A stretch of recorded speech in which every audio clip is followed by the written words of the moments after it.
현재 지속적으로 18-7편 다섯째 재앙에 대하여 말씀드리고 있습니다.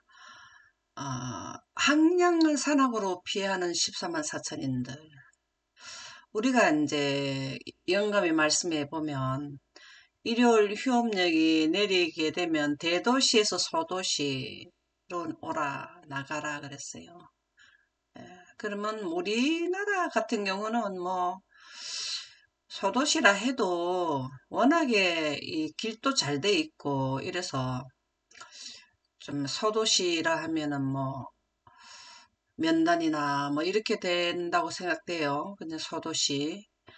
그런데 여기에서 소도시에서 이제 아예 그 좀 시골로 들어가야 될 때는 언제냐면 큰날 날 때.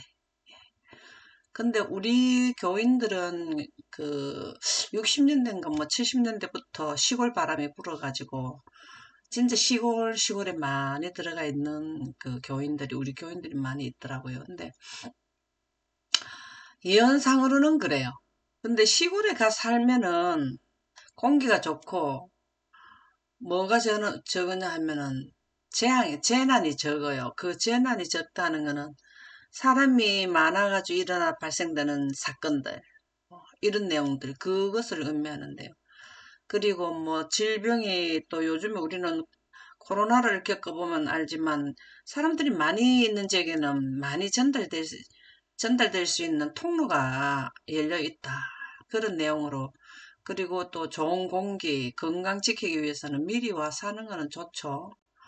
근데 이때가 되면은 진짜 와야 돼요. 진짜 와야 되는 게 무슨 말이냐면 대도시에서 요새 싱크홀 많이 일어나죠. 그 다음에 뭐 지진이 한 번 났다 이렇게 하면은 건물 같은 것 이런 것이 그 요즘에 우리나라는 특히 아파트가 많고 이러기 때문에 좀 조심해 주는 게 좋다라는 생각이 듭니다. 그리고 요 때가 되게 되면은 여섯째 나팔이 시작되게 되면은 삶하고 좀 관계가 없는 아주 비상사태. 우리가 지금 뭐 이스라엘 백성들하고 하마스하고 전쟁할 때 보면은 어디 폭격하니 빨리 피하세요. 이런 거 있잖아요. 그러니까 뭐 행렬이 그냥 머리에 이고 뭐 차가 줄로 서고 이런 거를 우리가 보죠. 우리가 그런 비상사태로 보면 됩니다. 여기는. 뭐 내가 일상생활이 일정하게 유지되면서 전쟁하는데 그런 내용은 아니라고 봐요. 굉장히 그런데 이 시간이 짧기 때문에 되지 길면은 지금 그 저 뭡니까 가자지구 거기에 피난하는 거 보면 그 사람 사는 데입니까 그죠? 그런 전쟁이 난다고 보면 되거든. 영육 간의 전쟁. 우리가 영적인 전쟁도 영적인 전쟁, 육적인 전쟁이 같이 보태져서 한다라고 보면 되겠네요. 그래서 계시록 13장 15절 한번 읽어보실까요? 그가 권세를 받아 그 짐승의 우상에게 생기를 주어 그 짐승의 우상으로 말하게 하고 또 짐승의 우상에게 경배하지 아니하는 자는 몇이든지 다 죽이게 하더라. 아, 다 죽이게 한다는 것은 어디를 의미할까요? 다 죽인다는 건, 다 죽이게 한다라는 말이 적용될 때는 어딜까요? 사형 집행. 요 부분이죠. 야곱의 환란 기간에 다 죽여요. 여기에서도 다섯째 인과 나팔을 뗄 때도 보면은 재단 아래에서 우리의 피를 신원하여 주시기를 언제까지 하십니까? 막 이런 말이 있는 건 여기 순교가 많이 일어난다는데요. 다른 시점인데 여기에서 다 죽이지는 않아요. 근데 다 죽이게 하는 거는 13만 4천인들에게 해당돼요. 다 죽인다는 여기에서도 계속 조금씩 순교는 일어나겠죠. 그죠? 근데 여기에 다 죽인다라는 거는 완전히 결정이 졌을 때 무슨 결정? 666, 14만 4천 무리.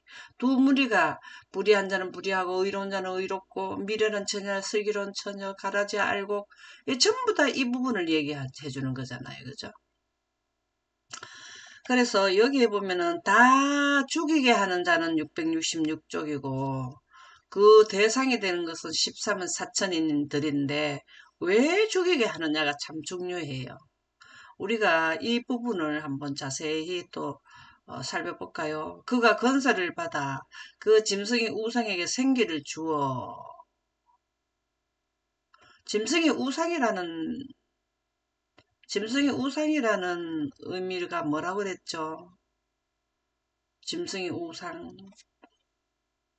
짐승이 우상을 뭐를 짐승이 우상이라 했다고 예언의 신에 나오죠. 사단에 대리하는 나라. 네, 예, 맞습니다. 예, 짐승이 우상이라는 거는 그리스도 교계를 통해서 사단이 나라와 나라의 권세를 합쳐가지고, 일요일을 뭘 한다? 일요일을 경배를 드려라 하는 그게 짐승의 우상이라는 거예요. 네, 맞아요. 전 세계적으로 다 이때가 되면은 전 세계적으로 짐승의 우상을 다 경배하게 돼 있어요. 근데 국가가 다 짐승의 우상에게 경배하는 일요일 휴업령을 통과시키게 되면 하나님 쪽에서는 그때서 뭘 하냐면 일어나셔서 뭘 하시나 이런 재앙을 내린다 그래요. 그래서 그들이 결정이 다 났을 때 이 7가지 재앙이 내린다는 거거든요. 그래서 건세를 받아 그 짐승에게 생기를 주어 건세를 받아가지고 생기를 주었다. 이 생기는 무슨 생기일까요? 이 생기는 사단의 능력입니다. 사단의 능력. 생기는요, 하나님의 생기가 있죠. 그죠? 그것도 하나님의 능력이죠. 하나님의 생기는 뭡니까? 하나님의 생명의 빛이잖아요. 그죠? 영생하게 하는 게 생기잖아요. 성령이잖아요. 성령의 생명의 빛, 생명이 죄와 사망을 이기게 한다라고 나오잖아요. 그죠? 그래서 이 생기를 준다는 거는 뭘 말하면 우리는 늦은 비를 받아요. 그렇죠? 근데 저쪽에는 가짜 늦은 비 사단이 주는 그 생기를 받는단 말이에요. 우리도 생기를 받고 저쪽도 생기를 받고 어느 기간에 여기에서도 우리는 늦은 비 성령을 받고 그 다음에 사단 쪽에서도 그 사람들에게 그 사단의 능력을 그들에게 준다 이 말이에요. 그래서 사단 쪽에 있는 사람들도 늦은 비 받은 사람들도 병을 고치고 또 사단 쪽에 그 받은 자들도 병을 고치고 유사해요. 이게 언제 이런 일이 일어났을까요? 언제 이렇게 하니까 또 하나님 백성이 하니까 또 사단 백성 쪽에서도 똑같이 한 적이 언제 있었습니까? 그래요. 네? 그래고 때. 네, 맞습니다. 출애굽할 때가 이게 이때 다시 재현된다, 유사하다 이런 예언의 신의 말씀이 나오잖아요, 그죠? 여기에서도 그래요. 그런 생기를 주었단 말이에요. 그러니까 우리가 이른비 성령을 받아야 늦은비 성령을 능력에 행할 때 구분을 할 수 있어요. 그게 무슨 말인가 하면 생기에 대한 하는 그 생기는 사단의 영이고 영으로 생기를 주고 우리가 늦은비 성령 받는 거는 하나님의 영으로 받거든요. 그게 영광 가운데서 받잖아요. 그래서 이 생기가 하늘에서 생기를 이해를 하려면 하늘에서 셋째 하늘에서 전쟁할 때 예수님은 빛을 생성하시는 빛 자체이시고 원천지인데 사단은 공급받아서 달처럼 태양의 빛을 받아서 빛나는 에너지가 원천지보다는 받아서 하는 쪽이 더 약하잖아요. 거기에서 졌단 말이에요. 근데 사단의 그 능력이 어마어마합니다. 사실은요. 그러기 때문에 창조주와 대결을 해보려고 마음을 먹었던 자체가 벌써 그 능력이 많다라는 걸 의미하잖아요. 그래서 여기에서 우상에게 생기를 주어 여기에도 그들의 그 사상에 적용이 되어서 능력을 받고 그 짐승의 우상으로 말하게 하고 여기 짐승의 우상이란 자꾸 그냥 나오는 게 아니고 우상하는 거를 우리는 여기에다가 눈길을 많이 줘야 된다 이 말이죠. 우상이라는 거는 아버지 하나님과 아들 하나님 이외에 경배하는 모든 거는 하나님을 빛을 생성하시는 하나님을 경배하는 이외의 모든 건 우상이라 우리가 지난번에 교과 공부에 나오던가요? 그렇던가요? 음. 천연계를 만드신 하나님을 경배를 해야 되는데 천연계의 돌한테도 경배, 바위한테도 가서 경배하고 큰 나무 밑에 가서도 경배하고 이거 다 우상이에요. 그래서 창조주 이외의 피조물에게 경배하는 모든 것은 다 우상이다 이 말입니다. 근데 그 짐승의 우상이 되게 된 경로는 이 결과지만은 시작점은 아담과 하와에게 뭘 했다고? 영원불멸설. 사람이 죽으면은 영생이 그날 즉시로 떠나간다는데 아니 죽어도 살아. 그거는 생기를 뭐를 한 거라? 생기를 존재력을 뭐를 했다고 존재자로 바꿔놓은 게 뭐냐면 영원불멸설이라는 거예요. 우리가 짐승의 우상에 앞으로 우리가 짐승의 우상으로 말하게 하는 시점이 들어가는데 짐승의 우상에 대한 내용을 모르면은 헷갈려 버리잖아요. 누가 능력을 했는데 어느 쪽이 맞는지 많은 쪽에서도 있고 작은 쪽에서도 하고 이런데 우리가 숫자에 밀릴 수 있어요. 대중에 밀릴 수가 있단 말입니다.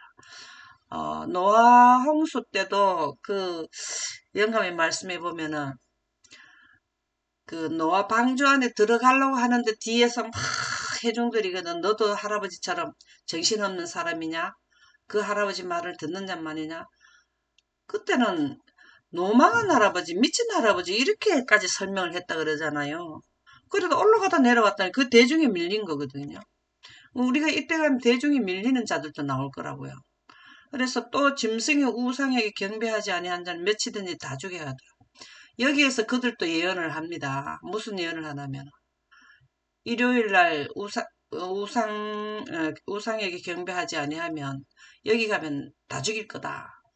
그들도 예언을 다 해요. 사실은요.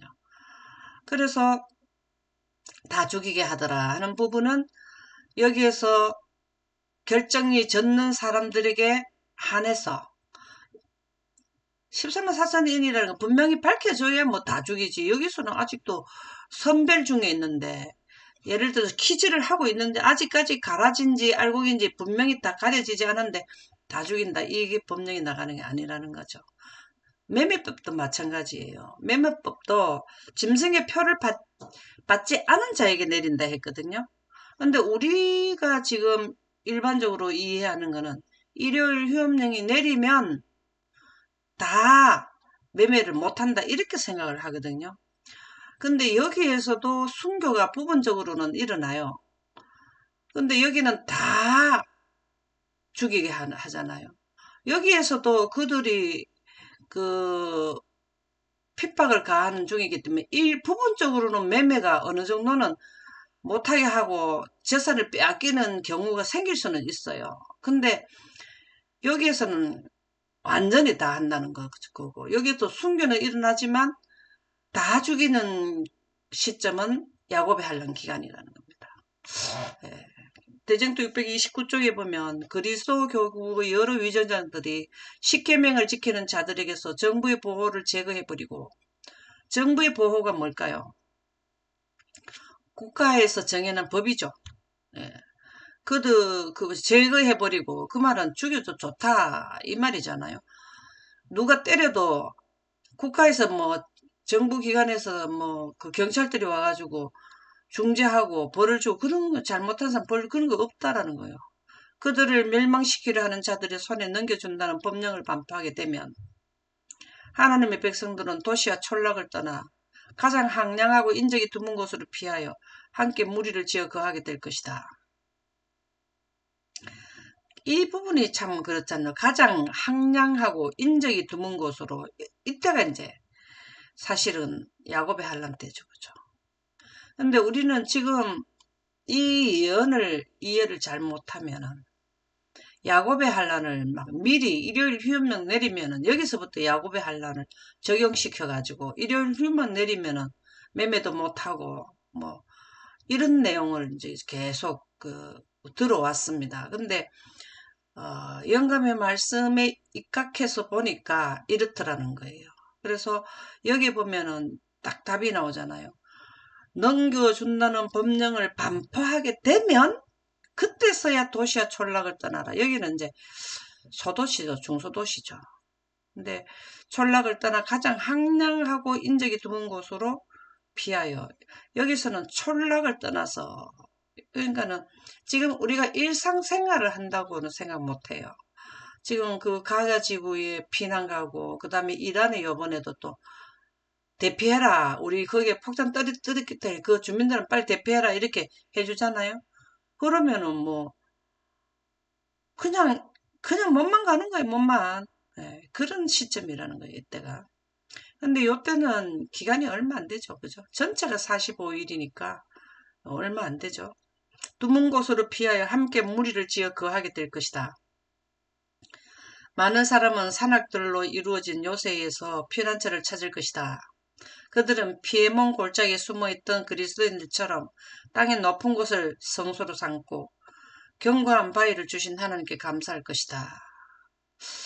지금 현재 가자지구나 이란 쪽에 보면은 가자지구를 예를 들어 본다면 유엔에서 양식을 보급을 해줄라 해도 어느 정도는 해줬는데 나중에 전쟁이 심할 때는 그 보급마저도 끊어버렸거든요. 그랬는데 우리 여기에서는 하나님께서 보급을 해주신다. 여기에 많은 사람들에게 뭘 해주냐면 어디가 있느냐? 견고한 바위, 땅의 높은 곳, 아주 그 산의 높은 곳으로 가서 우리에게 피할 수 있는 자리를 알려준대요. 어디로 피해라 알려준대요. 이때쯤 되면은요, 우리가 일곱째 재앙과 여섯째 재앙 때가 되면은 큰 소리가 나가지고 지진이 많이 나거든요. 그러면 태양도 되었다 하면 태양도 막 흔들리거든요. 그러면 그렇게 되면은요. 지금 현재 우리가 인류가 연구를 해서 쌓아놨는 인공위성 있잖아요. 인공위성. 예. 이거를 그 위성 로켓을 쏴서 우리 지구 주변에 도는 인공위성들이 그 기능을 못합니다. 예. 이게 어떤 위치가 흔들려 버리거나 이러면은 인공위성이 운동 에너지와 그다음 위치 에너지 적당한 그 위치에 운동을 해서 떨어지지 않게끔 돼 있는데요. 흔들어 버리면은 지구가 흔들려 버리는데 대기가 떠나갈 정도로 흔들리고 이럴 텐데 그게 그 기능을 제대로 못 합니다. 그래서 우리가 지금 현재 생각으로는 아이고 어디 가서 숨으면 못 찾을까 이래 하잖아요. 이 극한 상황에서는 그들이 위치 추적이 뭐 완전히 여섯째 재앙제까지는 어느 정도 될지 모르지만 이때 당시에는 될지 모르지만 사형 집행할 기간 동안에는 굉장히 이 찾기가는 쉽지는 않을 거예요. 이 사형 집행을 할 이때 당시에 가면은 물론 뭐 그때 그 여인의실에 보면 찾아가지고 죽이려고 하는 순간 이런 것도 있지만 결과적으로 재림 때나 되었다 이렇게 하게 되면은 모든 인류의 기능이 하는 기능이요 거의 마비돼 버린단 말이죠. 그래서 우리는 하나님의 내비게이션으로 이때 당시 우리는 사실 휴대폰을 사용을 그렇게 맘 놓고 할 수 있는 상태는 아닐 거예요. 그리고 우리가 가지고 있는 휴대폰을 가지고 있으면 위치 추적을 잘 당할 수 있잖아요. 이럴 때. 그 사람들이 어디 있으니까 뭐, 빨리 가서 미리 가서 죽이자. 뭐 이런 말을 사형 집행은 여섯째 재앙인데 셋째 재앙의 그 사형 선고가 내리고 난 뒤부터는 한번 죽이려고 한다 그러잖아요. 그러면 이 위치 추적을 당하면은 아니 거의 이때는 아마 그 휴대폰을 14만 4천인들은 못 가지고 있지 싶어요. 그럴 때에 하나님께서 위치 추적, 위치를 우리에게 알려준다 이 말이죠. 이 하나님의 그 통신 체제가 인류의 통신 체제보다는 훨씬 낫죠. 그래서 야곱의 환란 때 아이벤 자들은 하가 있다. 이거는 두 번 적용이죠. 이스라엘 백성들이 2차 포위 때도 마찬가지고, 우리가 그 2300주야 이후에 야곱의 환란 기간, 예루살렘의 멸망이 확장되면 지구의 대멸망이잖아요. 그때는 아이벤자들이 급하게 가야 되는데 아이벤자 사람들이 힘이 들겠죠. 산모가. 누가복음 21장 23절에서 26절에 보면 그날에는 아이벤자들과 젖먹이는 자들에게 화가 있으리니 이는 땅에 큰 환난과 이 백성에게 진노가 있겠음이로다. 그들이 칼날에 죽임을 당하며 모든 이방에 사로잡혀 가겠고 예루살렘은 이방인의 때가 차기까지 이방인들에게 밟히리라. 이 부분은 그두 번의 적용이지 않나요? 그죠? 1월 성신에는 징조가 있겠고 땅에서는 민족들이 바다와 파도의 성난 소리로 인하여 혼란한 중에 공고하리라. 정말 이때는 우리가 이제 새 자녀를 가져야 될 연령대에 있는 분들은 이 예언을 꼭 해야 돼요. 이 예언을 꼭 해야 이때 당시에 여기에서 예수님께서 약 2000년 전에 경고해 준 내용을 알아야만 여기에서 아이벤자, 임신을 하지 않아야 좋다라는 겁니다. 근데 제가 어떤 사람들한테 말을 들어보니까 마지막 때는 아기를 놓지 마라 했다 해가지고 미리 일요일 협령이 내리기 전까지 아기를 놓지 말아라 이렇게 해야 된다는 말을 들었는데 우리가 시기와 때를 알면은 정확하게 우리에게 묘사해 주었기 때문에 여기에서는 큰 환란입니다. 큰 환란. 아이 벤자들은 큰 환란 기간을 의미해 준다. 근데 뭐 이 부분에서도 사실 힘들죠. 그 말도 일리는 있어요. 어린아이들이 얼마나 여기서 힘들겠습니까? 내정도 630쪽. 그러나 사람의 안목으로 볼 때 하나님의 백성들은 그들보다 앞서간 순교자들처럼 곧 그들이 피로써 그들의 증거를 인체할 것까지 보일 것이다. 이 말씀이 무슨 말씀일까요? 이 말씀이 그들보다 앞서간 순교자들처럼 그리고 여기서 많이 봤잖아요. 1260일 동안 서서히 조금씩 순교가 일어나도 여기는 순교가 제법 많이 일어났거든요. 그래서 여기 야곱의 환란에 법령이 내리니까 엄마야 그때 사람들이 많이 죽던데 우리도 다 그렇게 되는 것이 아닐까 이렇게 보일 것이다 그래도. 그러니까 죽음이 우리가 아무리 14만 4천인이 견고한 신앙을 가졌다 해도 사람이 육신을 입은 사람입니다. 그렇기 때문에 이렇게 보인다는 거예요. 두렵다는 겁니다. 그들은 주님께서 그들을 떠나가고 그들의 원수들의 수중으로 넘어가지 않을 것인지 여기 보소. 그들은 주님께서 그들을 떠나가고 이게 뭘까요? 성령을 걷어갔다는 거죠. 그죠? 성령을 걷어갔다는 거죠. 그러니까 그들은 성령이 걷어가도 여기에 통과할 수 있는 능력을 받았는데 성령이 임하면 하나님이 임재의 상징이라 했기 때문에 영광이 임하는 것은 하나님의 임재를 상징하는 것이기 때문에 영광이 안 모이면 엄청 두렵다라는 거죠. 원수들의 수중으로 넘어가지 않을 것인지 두려워하기 시작하였다. 그것은 무서운 고뇌의 시기이다. 야곱의 환란이요. 야곱의 환란을 보려면 욥을 생각하면 돼요. 욥을 생각하면 되고 그 다음에 누구를 생각하면 될까요? 예수님이 십자가에 못 박히시기 전날 겟세마네 동산의 사건을 보면은 야곱의 환란이 어떠한 것인지를 우리가 잘 알 수 있을 거예요. 그리고 예루살렘의 멸망, 2차 멸망 때 악인들이 어떻게 죽는가 야곱의 환란 기간을 우리가 잘 보면은 이해를 할 것 같습니다. 예루살렘을 떠나라 할 때 떠났으면은 다른 성에 갔으면 다 구원을 받는데 예루살렘 안에 있었던 악인들은 이 악인이라는 의미를 잘 깨달아야 돼요. 그들이 다 6월절에 하나님께 그 경배드리러 온 분들이거든요. 예루살렘 안에 있었던 사람들 다 하나님 믿는 분들이에요. 이스라엘 백성들이 그 3대 절기 중에 그 6월절입니까? 뭐 그 절기에 모였었잖아요. 그랬을 때 그 사람들이 하나님 믿는 백성이었습니다. 근데 왜 그 사람들은 의인과 악인 중에 악인의 무리에 들어갔느냐라는 겁니다. 그래서 우리가 이 부분을 잘 그 이해를 해야 하나님이 지구 전체는요.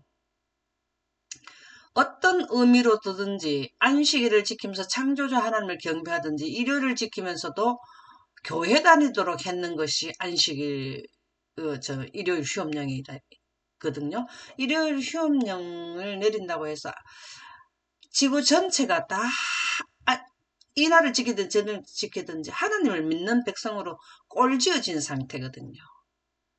여기에서 일요일 휴업령이 다섯째인가 다섯째 나팔이 끝나면 하나님은 무조건 다 믿어야 돼요. 그런데 안식일에 예배를 드리는 자와 일요일을 예배 드리는 거 틀려서 그렇지.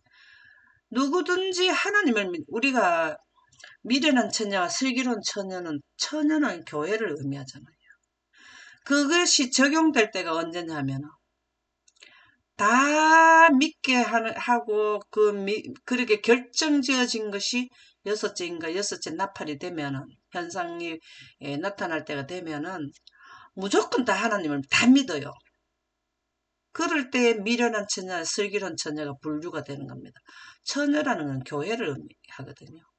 하나님을 믿는다 하지만 바르게 믿지 않는 자. 그러면은 일요일에 경배드린 자는 하나님께서는 하나님의 사상에서 하나님의 영혼에 가는 빛을 등졌다 해가지고 악인이라 해요. 악인. 뭐 무조건 우리 그 의인이 들어온 자들보다도 도덕적으로 이 땅에서 더 성실히 살고 더 많은 사람들에게 베풀고 한 사람들도 하나님의 영광을 거절하게 되면은 악인 쪽 무리에 들어가 미련한 처녀에 들어가게 되거든요. 아담과 하와가 의인의 그 영생자에서 영멸자로 오게 된 게 그들이 뭐를 그 생에 무슨 도덕적인 법을 범했습니까? 아무런 다른 게 우리로 말하면은 가장 선한 우리 인류로 보면 가장 선한 사람인데도 왜 악인이 되어버렸습니까? 의인에서 악인으로 전환된 게 선악과 먹은 거잖아요. 이 개념을 우리가 잘 이해를 해야 됩니다. 그래서 우리가 이러한 그 의인이 되고 미련한 처녀와 슬기로운 처녀에 대한 그 결론을 잘 이해를 하고 이 미련한 처녀와 슬기로운 처녀가 결정적으로 뚜렷하게 드러나게 되는 의와 불의가 드러나는 의론자는 의롭고 불의한 자는 불의하고 미련한 처녀와 슬기로운 처녀 악인과 또 의인 이 전부 다 이러한 것을 깨닫는 것이 학자가 된다는 거예요. 무슨 학자냐? 이 땅에 인류가 살아가는데 문화와 문명을 발전시키고 생활이 편하게 되고 어, 미개한 삶을 살지 않고 문명인이 되는 그러한 기술을 이해하는 학자가 아니고 연구하는 학자가 아니고 우리는 영생가게 하고 영생가는 원리와 이치를 깨닫고 아담이 의인에서 영생자에서 영멸자로 왔는데 영멸자에서 영생자 우리는 지금 인류는 살아있으나 살은 것이 아니라 그 말씀 무슨 말인가? 하나님의 영생하는 생명의 생기를 원하지 않으면은 살아있어도 살아있지 죽은 자로 본다. 그런데 하나님의 생기를 원한 자는 하나님께서 그 생기를 주시거든요. 불어넣는 때는 생기를 불어넣을 때는 언제냐면은 물리적으로 불어낼 때는 재림 때지만 지금 이른비 성령이라는 거 우리가 사상으로 이해하고 그럴 때 하나님께서 역사해 주셔서 깨달음을 허락해 주는 게 이른비 성령이잖아요. 그렇게 되는 것을 마지막 예언을 학자같이 깨우쳐야 된다. 대정도 623쪽에 보면 사도 요한은 계시 중에 하늘에서 큰 음성으로 하늘과 그 가운데 거하는 자들은 즐거워하라. 그러나 땅과 바다는 하이스진저. 이는 마귀가 자기 때가 얼마 된 줄 못된 줄 알므로. 여기에 보면은 마귀가 예언을 연구했습니까? 안 했습니까? 6천년의 기간을 알까요? 모를까요? 우리가 말하는 것도 들을까요? 못 들을까요? 하나님께서 예언의 신을 펼쳐주신 것을 그들도 공부할까요? 안 할까요? 예, 마귀가 자기 때가 얼마 못 된 줄 알고 이 말은 예언 공부를 6천년간 했어요. 사단은요. 크게 본내 너에게 내리고 크게 본낸다는 시간이 얼마 안 남았으니까 다섯째 나팔 불기 전까지는 한 사람이라도 더 일요일을 지키도록 힘썼고 여기에서는 이제 완전히 분내는 거예요. 절대로 안 넘어온 자들 죽이려고 한다 이 말이에요. 부르짖는 소리를 들었다. 하늘의 음성으로 이와 같이 크게 부르짖는 장면은 얼마나 두려운가. 하늘의 음성으로 이와 같이 부르짖는 소리를 장면은 얼마나 두려운가. 사단의 분노는 그의 시간이 단축되어 감에 따라 격렬해진다. 하나님의 백성들도 다섯째 나팔과 인까지는 시간이 점점 예수님이 오시는 시간이 단축된단 말입니다. 그럴 때는 막 한 사람이라도 일요일을 지키던 자들에게 안식일을 지키라는 제7일을 지키라고 하고 똑같아요. 전부 다 이 예언한 자들은 시간이 단축되어 감에 따라 격렬해지거든. 양쪽 다. 그리하여 그의 기만과 파괴의 행위는 환란의 때 그 절정에 이를 것이다. 여기가 절정이 될 때죠. 절정. 완전히 절정이 아마겟돈 전쟁 때가 완전히 전쟁이 가장 큰 절정. 온 인류가 전체가 하나님의 백성하고 전쟁하는 것이 아마겟돈 전쟁이다. 이사야 50장 3절에서 4절에 보면 내가 흑암으로 하늘을 입히며 이럴 때죠. 흑암으로. 예. 이때의 이사야는 이 시점을 봤다는 예언을 했다는 거예요. 성경에 기록된 모든 선지자들은 예언을 한 자들이에요. 내가 흑암으로 하늘을 입히며 굵은 별을 덮느니라. 여기에 바로 절정이 아마겟돈 전쟁 절정이 일어날 때에 바로 뭐냐 하면 13만 4천이 빛으로 옷을 갈아입는 때죠. 주 여호와께서 학자들의 혀를 내게 주사 나로 공고한 자를 말로 어떻게 도와줄 줄을 알게 하시고 이 말씀이 너무 의미 있는 말씀 아닙니까? 14만 4천인들이 공고한 자잖아요. 이때 사형 집행을 받을 자는 얼마나 공고한 자입니까? 그들에게 이게 첫 번째 공기가 떠나갈 때 사형 집행의 그 절정에 이를 때에 그 빛으로 옷을 입혀주잖아요. 예수님이 오시는 날짜 시간 전파할 때. 이거를 깨달으면 공고한 자들이 도와주는 거예요. 13만 4천인들은 이 내용을 꼭 깨달으면 위로를 받을 것이다. 하시고 아침마다 깨우치시되 나의 길을 깨우치사 학자들 같이 알아듣게 하시도다. 이분은 그 예언을 깨달은 것을 학자라고 표현을 했어요. 학자들이 이치를 잘 깨닫는 분들이 학자잖아요. 학자들 같이 이사야 선지자는 이 예언을 깨닫고 14만 4천인들이 당하는 그 시점을 봤다라는 겁니다. 깨달았다는 거예요. 그래서 이렇게 한 분이 누구냐면 이사야 선지자라는 겁니다.